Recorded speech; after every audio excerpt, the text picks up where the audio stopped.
younger people don't really know how it used to be. So let me first explain to you the world in 1995. This is a musician. Let's call this a creator. This represents the audience. Let's call it the mainstream audience. I draw a line here and let's just imagine all of this to be the audience. Here's the creator and here's the audience.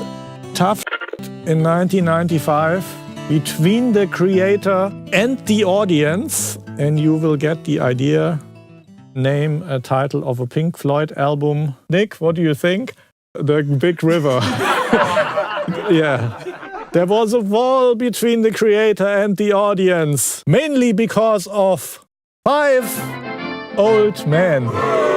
These 5 old men represent the power of media companies. Whoever, Universal Music, Sony Music, Warner, ABC, CBS, it could be ARD, ZDF in Germany, the national television, BBC, whatever. You as a creator had to deal with these 5 old men who were holding the power of the media companies. To get past these old men, you had to leave a lot of your money with these old men. If they didn't like you, there was no chance to get across the wall. And that, of course, had to do with the fact that broadcasting was expensive back in the day. You needed a bunch of trucks, you needed a satellite connection, you needed super expensive cameras for the sake of it.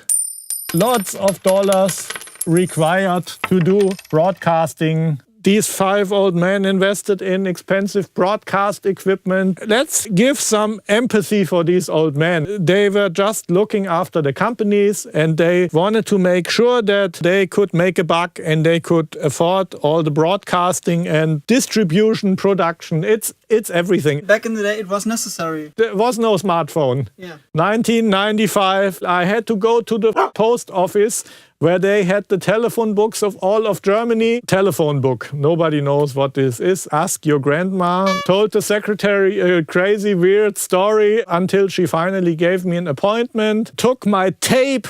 Yeah. I took my tape. I took lots of tapes in my pocket. Played the tape. They said, "Can you bring me some dance music?" So 1995. This is the mainstream. These are all of the people. This is the mainstream. Of course, you have stuff that's not mainstream.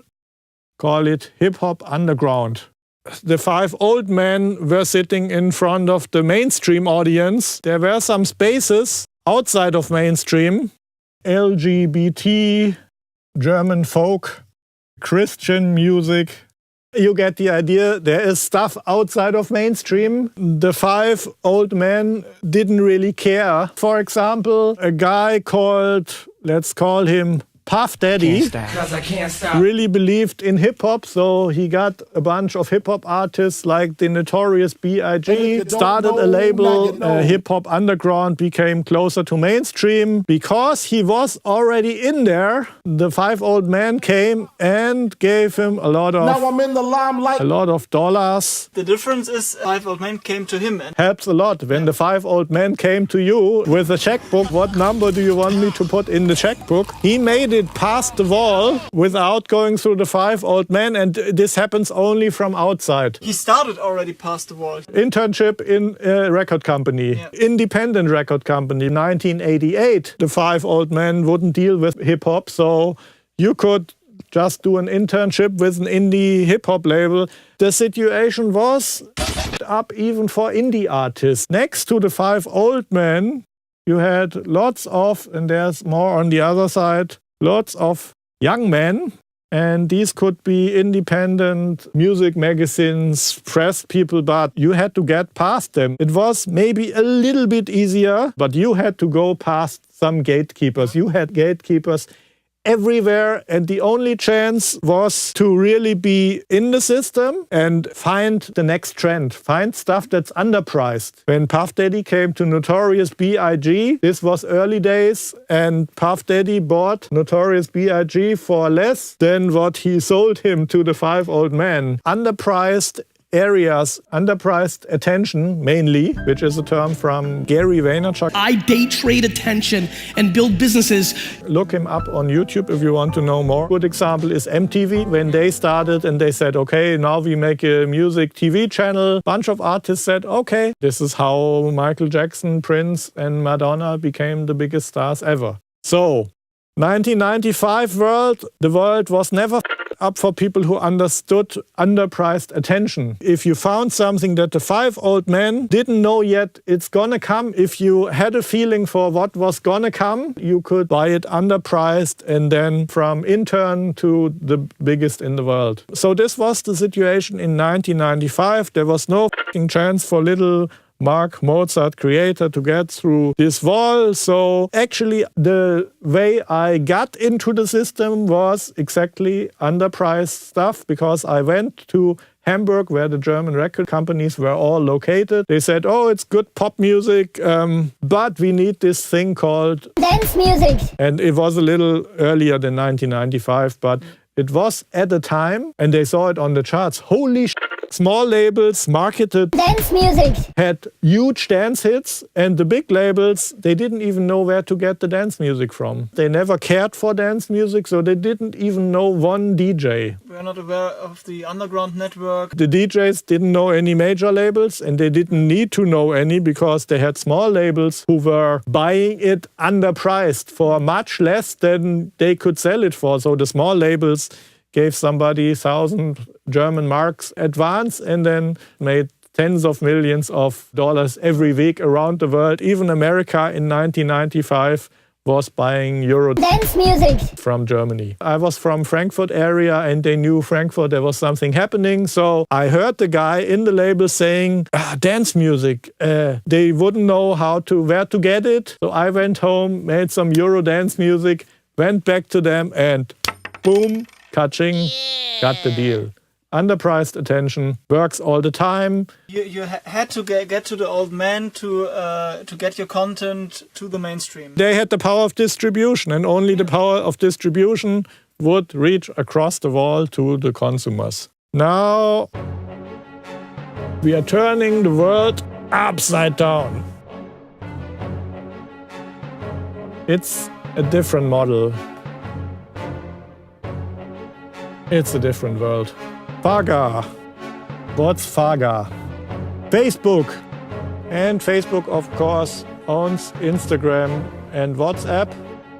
Apple. And here's a company, Google-E, Google. And Google also means Android. Amazon. Yes, Amazon. You probably heard of Amazon. Let's look at the creator. What would you guess, Nick? Where are the Five Old Men? Dead? Or maybe they spent their money on hookers. Now, the power, of course, is with Facebook, Apple, Google and Amazon, but it's a different world. Yes, we are on Facebook at the moment, and there's no wall and there's no old man. I press a button on my Apple iPhone or on my Android phone. I bought it on Amazon. I can make my own app and sell it on Apple or Google Play Store. Here's the creator. No wall, no Five Old Men, and we can just go, and I'm doing it at the moment, on Facebook, Instagram, WhatsApp, whatever. Yeah, so what's the big thing that changed? It's the internet. Of course, the creator is nothing without, and I'm trying to draw an iPhone X, iOS, or Android. Holy shit, your drawing skills are on point, Yes. man. Smartphone gives us access to all these things now. Of course, what's different now is there's no Five Old Men. This is you, but yeah, there are Holy shit. Lots of creators. Lots of creators. What makes the difference between the creators? Well, you better be on Facebook. You put your stuff on Instagram because the consumers are here. This is your audience. This is your audience. The consumers are there. You are the media company. And the people are all here. There's no...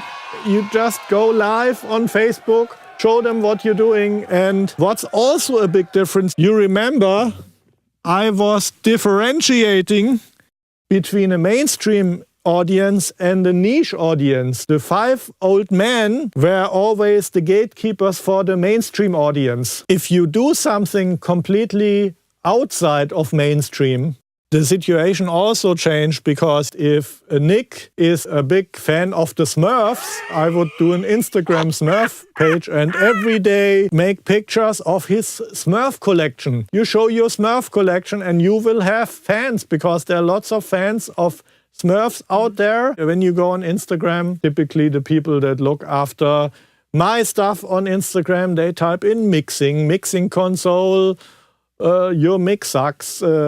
My mix sucks. My mix sucks. Compressor, Logic, Pro Tools. Connecting the creator and the people is so easy. You can do it in a second. Now, of course, you have all these other creators, and everybody who has a smartphone cannot be a creator, because you still have to have a message and you have to have some talent, but there's no mainstream anymore, I would say, because you can do the craziest things. And if you go on YouTube, I happen to have a 10-year-old daughter, so I see a lot of the kids' trends. There's this thing called slime. Anybody who has young kids maybe knows this thing called slime, you know, where they put all kinds of substances together and create some kind of slimy thing, recipes all over YouTube, and there's a whole lot of 10, 12 years old on Instagram that make thousands of dollars selling recipes for slime. There's this interesting power called China,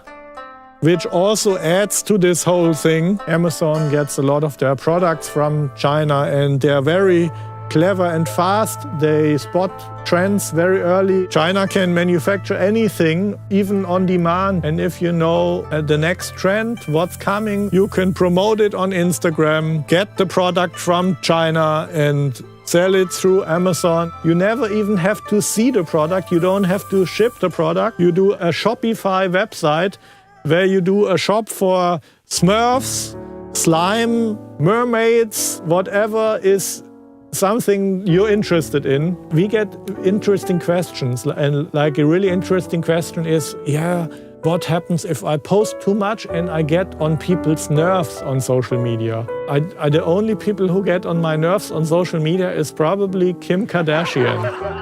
And guess what? I can unfollow her on Instagram. If nobody knows you and you're just starting out on social media, there is no chance you can get on anybody's nerves on social media. Many people are afraid of other people judging them for their presence on social media. Who gives a shit? I would even say what you do on social media, you know, professionally, is similar to a resume. If you apply for a job and the specific skill they are looking for is out there and anybody can look it up and it's great work, then that will get you any job you want to get. Maybe not, you know, being a surgeon. These are very restricted areas. Maybe lawyer, certainly doctor. A lot of the stuff that will be needed in 20 years, you don't even have universities teaching these skills. That's pretty much the message. I would really question all of you, are you on the right side of this? Are you consuming Facebook, Apple, Google, Amazon and Chinese products? Or are you on the creator side? A creator can be anything. You express yourself, you think about what you want to do, you show what you can do on social media, and then you find your people. Through hashtags, through YouTube videos, anybody can connect with anybody on this, but you have to do your work. Me and my team, we now have 82,000 follow us on Facebook, and you are a part of this group, and thank you very much for this. And this is why I can talk to you. I put some work in it, I built this page, and I pressed the live button on my phone. That's all there is. I hope I built some trust with you as well. Any questions, that's the great thing. You can just send me a personal message on my Facebook page, and I'm really happy to connect with you and answer any questions you might have about that. I wish you all the best in using your smartphone on Facebook, Apple, Google, Amazon, Instagram. And be aware of the power you got in your pocket. Nick, you got it. Big time record producer. The difference is what's your foundation? How difficult it has been to lose Prince. Good morning, Mark Mozart. This is the VCA section. Output, output, output.